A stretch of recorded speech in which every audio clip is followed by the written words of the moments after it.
या आधीच्या तासाला आपण लोककथेच्या स्वरूपाविषयी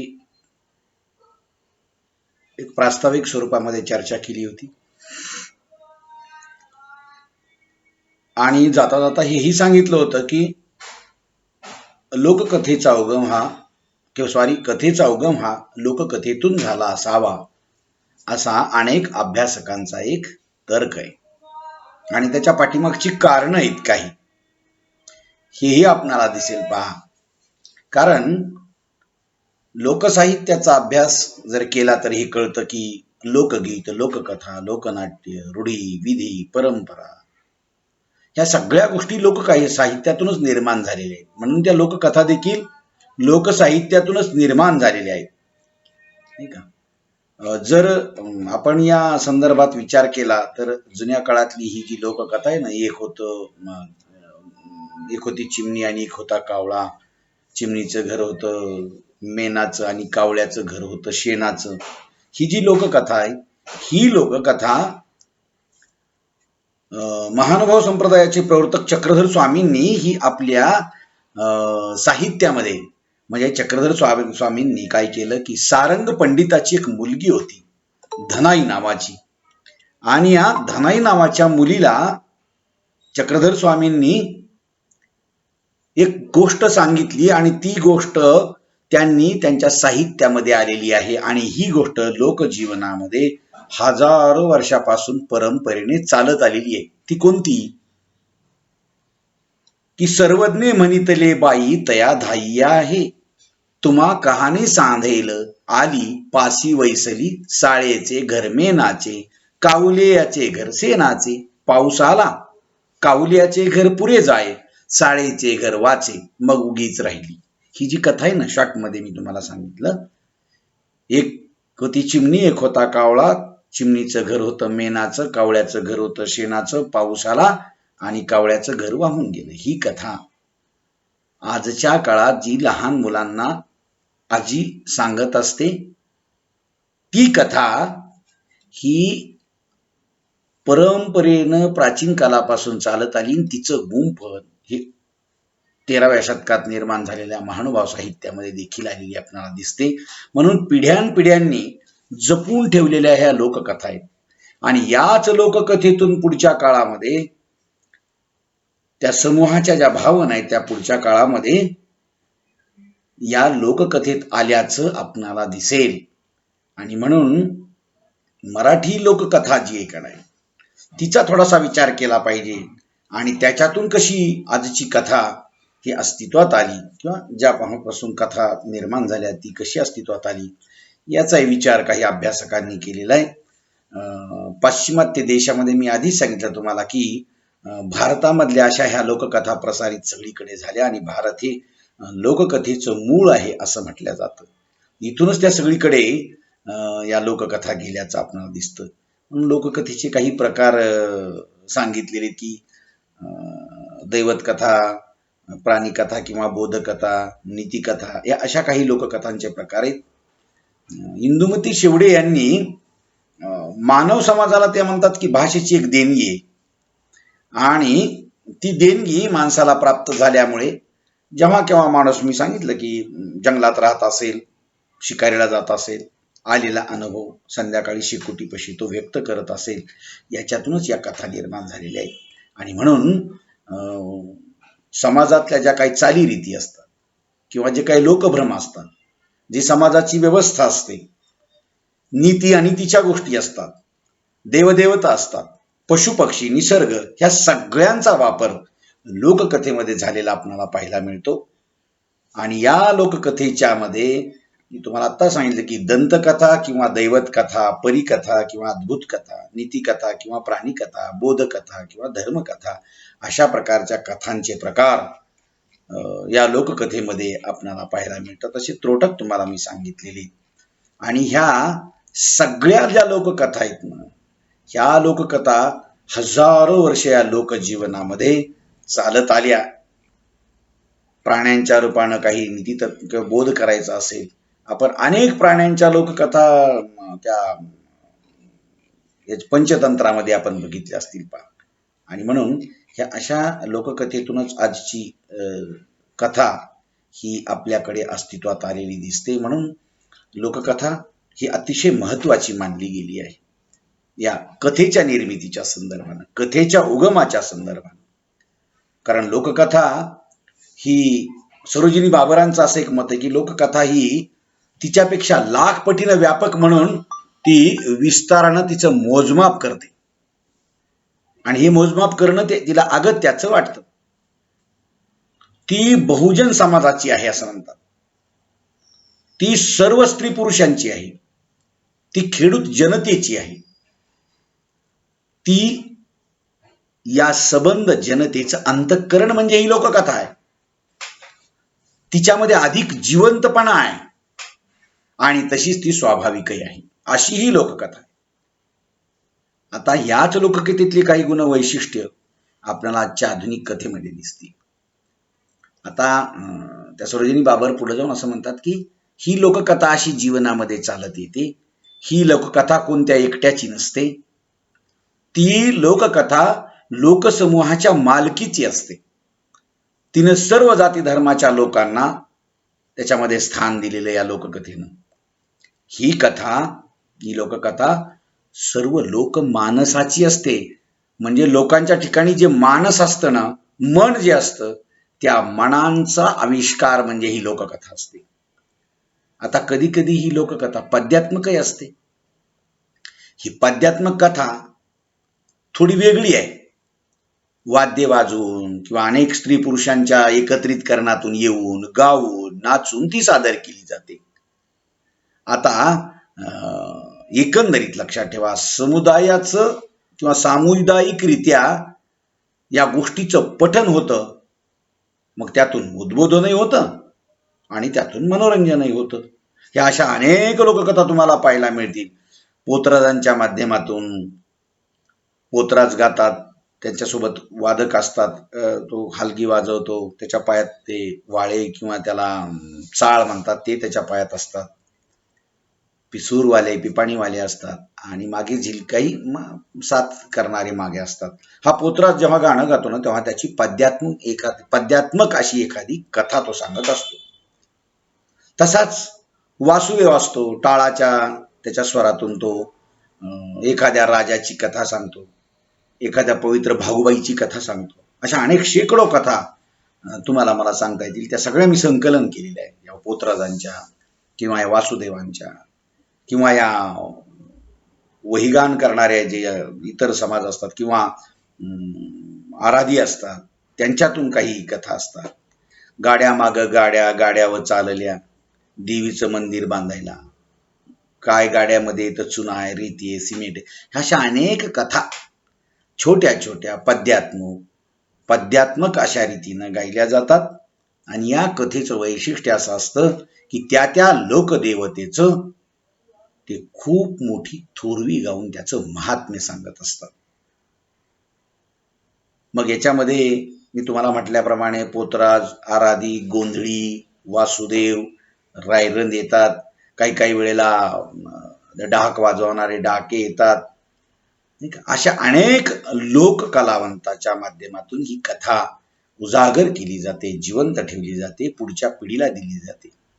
आपल्याकडे रामायण आणि महाभारतातल्या ज्या कथा आहेत त्यामध्ये धनगराच्या सुमरान मांडी लगा किंवा तसेच बहुरप्यांची कथा, अशा प्रकारच्या कथा देखील विवेचन करता येतात. आता आपण या सगळ्या एक लक्षात ठेवा की आजची जी लोककथा आहे किंवा जेव्हा मराठी लोककथा किंवा जी कथा म्हणून निर्माण झाली, ती कथा लोककथेतून आली असावी असा अनेकांचा अंदाज आहे. आणि म्हणून आपण या वरच्या मी जो तुम्हाला आता विचार सांगितला याचा संबंध जर आपण धांडोळा घेतला तर असं कळतं की या कथा ज्या वाङ्मयातून, कथा वाङ्मयातून आजची जी मराठी कथेची जी जडणघडण झालेली ती अशा स्थित्यंतर पावत असलेल्या लोककथेतून झालेली आपल्याला पाहायला मिळेल. आता याच्यानंतर विस्तारानं काही अभ्यासकांच्या मी तुम्हाला कथेच्या व्याख्या सांगणार आहे. आणि या कथेच्या व्याख्या पाहत असताना आपल्याला कथेचं जे स्थान आहे त्याचाही विचार करावा लागेल. मानवी जीवनामध्ये किंवा लोकजीवनात मनोरंजनाच्या दृष्टीनं लोककथेचं स्थान अतिशय महत्वाचं आहे. याचं कारण असं आहे की कथेची सार्वकालिकता, सगळ्याच काळामध्ये ती कथा ही चालत असते. तिचे संदर्भ बदलतील, नाही का. राजाराम घरात आला तेव्हा दिवेला गंज होती. त्यानं दिवा बघितला आणि दिव्याला नमस्कार केला. आज राजाराम त्या काळातला चिमणी जी आहे ना, ते चिमणीला नमस्कार करेल. तोच राजाराम जेव्हा विज्ञान युगातल्या कथेत आला की मग तिथं लाईट लागला की तो नमस्कार करेल. कंदील लागला की नंतर त्याच्यानंतर कंदील, मग लाईट, मग तो छोटा लाईट, मग CFL लाईट, मग बसमध्ये प्रवास करत असताना संध्याकाळच्या वेळेला लाईट लागला की तिथे नमस्कार करेल. असे संदर्भ बदलतात, पण दिव्यत्वाला किंवा प्रकाशाच्या तत्वाला नमस्कार करणं हे मात्र चालू राहतं. आणि म्हणून लोककथेच्या दृष्टिकोनातून जर विचार केला आजच्या कथेचा, तर तिचं मानवी जीवनातलं मनोरंजनाचं स्थान महत्वाचं आहे. ते अनन्यसाधारण आहे. ती सगळ्या काळात चालत राहते. त्याचबरोबर कथेचं एकीकडे मनोरंजन आणि दुसरीकडे जीवनातील चिरंतन सत्याचा शोध घेणं हे चालू असतं. या गोष्टी लक्षात ठेवा तुम्ही. मनोरंजन तर लोककथा, कोणती कथा तर मनोरंजनाकडे असतेच, पण दुसरं एक महत्वाचं असतं की जीवनातल्या चिरंतन सत्याचा शोध घेणं तिच्या जीवनामध्ये चालू असतं. आणि या वैशिष्ट्यामुळे कथा लोकप्रिय झाली आहे. उद्बोधनाचा उद्देश ठेवून तिचा शोध चालू असतो असं म्हणतात. आणि म्हणून याच वैशिष्ट्यामुळे कथा ही लोकप्रिय झाली. उद्बोधनाचा जर उद्देश ठेवून त्याला कल्पिताची जोड दिली की मग रंजनाची सोय होते. मग असं कथेमध्ये झालं. मग त्यातून अद्भुत अतिमानवी गोष्टीचा पसारा वाढवून कल्पना विलासाच्या साह्याने अशी कथा तिच्यामध्ये रंजकता आणली जाते, तिच्यामध्ये रोचकता वाढवली जाते, तिची वेधकता प्रत्येकारी बनवण्यासाठी ह्या गोष्टीचा उपयोग केला जातो. आणि मग कथा ही अशा रीतीने रंजक होत गेली. प्रसंगी ती काव्यात्मकही बनली. अशा या उत्कृष्ट अशा लोकप्रिय वाङ्मय प्रकाराच्या संदर्भात, म्हणजे कथेच्या संदर्भात अनेक भारतीयांनी अभ्यास केलेला आहे. आपली भारतीय कथा जी आहे का नाही, ही कथा अनेक परिकीय कथेच्या संपर्कात आल्याने तिच्यात आणखी काही बदल होत गेले. कालांतरानं सतत बदलत गेली. कारण साहित्याचं वैशिष्ट्य असतं, साहित्य सतत बदलत राहतं. कारण समाजाचं प्रतिबिंब साहित्यात दिसतं. याचा अर्थ 1000 वर्षापूर्वीच्या साहित्यात त्या काळातल्या समाज जीवनाचं चित्रण दिसेल. 500 वर्षापूर्वीच्या कालखंडातल्या त्या कथेमध्ये त्या समाज जीवनाचं चित्रण दिसेल. आजच्या काळातल्या कथेमध्ये आजच्या लोकजीवनाचं प्रतिबिंब त्याच्यात दिसेल. काही काळ असतो त्याचा. आणि म्हणून समाज बदलला की साहित्यही बदलतं. कारण हे शेवटी सत्य आहे की साहित्यातून समाजाचं प्रतिबिंब उमटत असतं. साहित्य हा समाजाचा आरसा असतो असं म्हणतात. म्हणून आशय बदलत गेल्याचं दिसून येतं आपल्याला. दावी कुलकर्णी एक अभ्यासक आहेत कथेचे. ते म्हणतात की कथा ही प्राचीन काळापासून इतक्या विविध रूपात पुढे आली आहे आणि तिचे रूपही इतके बदलत गेलं आहे की कथेची नेमकी व्याख्या सांगायला कठीण आहे. पण कथा हा एक स्वतंत्र वाङ्मय प्रकार म्हणून जेव्हा आपण कथेचा विचार करू लागतो, तेव्हा कथेची जाणवलेली भिन्न भिन्न वैशिष्ट्ये विचारात आपणाला घ्यावी लागतात. आणि ह्या सगळ्या वैशिष्ट्यांचा या कथेमध्ये त्या कथेच्या आलेल्या व्याख्येमध्ये समावेश कसा होतो हे आपल्याला बघावं लागतं. मग कथेची व्याख्या करत असताना कथेची लांबी, रुंदी, तिचा विषय, तिची मांडणी, तिचा एकसंघ प्रभाव जाणवतो की नाही, किंवा कथा वाचनासाठी लागणारा कालावधी कसा आहे, ह्या अनेक गोष्टी विचारात घेऊन कथेची व्याख्या सांगण्याचा प्रयत्न केला तरी सर्वांग आणि परिपूर्ण अशी एकच एक व्याख्या कथेची सांगणं अवघड आहे. पण सर्व घटक समावेश होतील अशी कथेची व्याख्या काही अभ्यासकांनी केलेली, पण तरी ते कठीण जरी असलं, काटेकोर व्याख्या किंवा कर्ण कसरत आहे असं म्हणतात, तरी देखील काही पाश्चिमात्य आणि काही भारतीय अभ्यासकांनी केलेल्या कथेच्या व्याख्या तुम्हाला मी सांगतो. एक हडसन नावाचे अभ्यासक आहेत पाश्चात्य, त्यांनी इंग्रजीमध्ये त्याची कथेची व्याख्या केली. त्याचं मराठीकरण असं आहे, ते म्हणतात लघुकथा ही सहजासहजी एका बैठकीत वाचून संपवण्या इतकीच मोठी असली पाहिजे, ती कथा असते. आता दुसरे अभ्यासक आहेत वेल्स नावाचे पाश्चात्य, ते म्हणतात any piece of short fiction which can be read in 20 minutes would be a short story.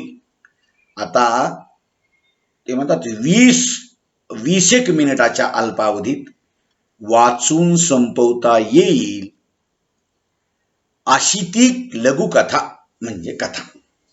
बघा, आता त्यांनी ही अशी व्याख्या केली. त्याच्यानंतर सर ह्यू पोल म्हणून एक आहे, त्यांनी कथेच्या संदर्भात ती व्याख्या केली. ते म्हणतात लघुकथेमध्ये निरनिराळ्या घटना प्रसंगांची मांडणी जी केलेली असते ती अशा प्रकारे चित्रित व्हावी लागते की त्यातून सक्रिय आशावादी विकास दृग्गोचर व्हावा लागतो, त्याच्यातून व्यक्त व्हावा लागतो आणि वाचकाची जी काही आपली ही जिज्ञासा वृत्ती, कुतूहल सतत जागं ठेवावं लागतं. आणि हे जागं ठेवून कथेनं उत्कर्ष बिंदू गाठला पाहिजे, उच्च बिंदू गाठला पाहिजे आणि याच्यातून परिणाम असा झाला पाहिजे की वाचकाचं समाधान झालं पाहिजे. बघा, ही त्यांची व्याख्या आहे. ह्या अशा अनेक व्याख्या आहेत. काही व्याख्यांचा मी तुम्हाला विचार सांगतोय. त्याच्यानंतर एक पो नावाचे एक आहेत, त्याची एक व्याख्या. ते म्हणतात लघुकथा ही साधारणपणे अर्ध्या तासापासून 2 तासापर्यंत वाचून संपविता येण्याजोगी गद्य कथा आहे. आता दीर्घ कथेच्या संदर्भात कदाचित ते बोलतात की काय, अर्ध्या तासापासून पुढे 2 तासापर्यंत म्हणे. काही जण म्हणतात 20 मिनिटापर्यंत वाचून झाली पाहिजे. बघा, आता हे लांबी रुंदीच्या संदर्भाने ही गोष्ट सांगतात. आता जॉन हँडफिल्ड नावाचे एक अभ्यासक आहेत, ते म्हणतात दीर्घकथा नव्हे ती लघुकथा. बघा, एवढंच तो म्हणतो. ही describes the short story, a story that is not long. दीर्घकथा नव्हे ती लघुकथा. बघा, आता बोला, अतिशय शॉर्ट मध्ये त्या सांगायला लागतात, पण याच्यात सगळे वैशिष्ट्य येतात का, त्याचा विचार आपण केला पाहिजे. बेट्स नावाचे एक अभ्यासक आहेत, ते म्हणतात the short story can be anything that the author decide it shall be. म्हणजे लघुकथेला कोणत्याही विषयाचं वावडं नसतं म्हणे, आणि लघुकथेचा विषय हा सर्वस्वी लेखकाच्या मर्जीवर अवलंबून असतो, अशी ती लोककथा असते. आता एलिझाबेथ बॉवेन नावाच्या या अभ्यासिकेने एक आपली व्याख्या केलेली आहे कथेची. त्या म्हणतात की कथेचा पहिला आवश्यक गुण म्हणजे तिच्या निर्मितीची अपरिहार्यता, आणि ती आवश्यक असते. म्हणजे लेखकाला जो अनुभव येतो तो इतका तीव्र आणि निकडीचा असतो की तो लिहून काढल्याशिवाय त्याला चैनच पडत नाही.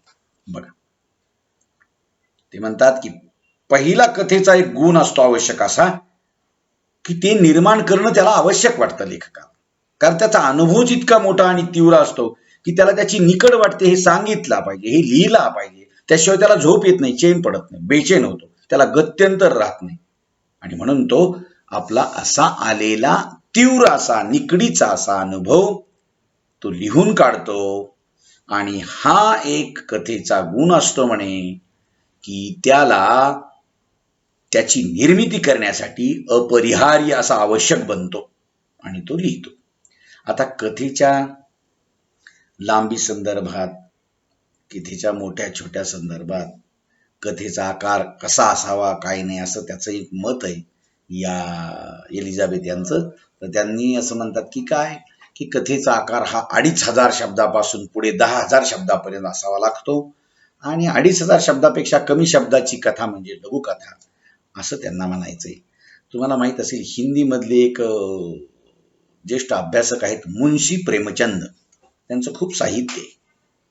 या मुन्शी प्रेमचंद यांनी देखील कथेच्या अनुषंगानं एक दोन गोष्टी मांडल्या. ते म्हणतात की अनुभूतियां ही रचनाशील भावना से अनुरंजित होकर कहानी बन जाती है.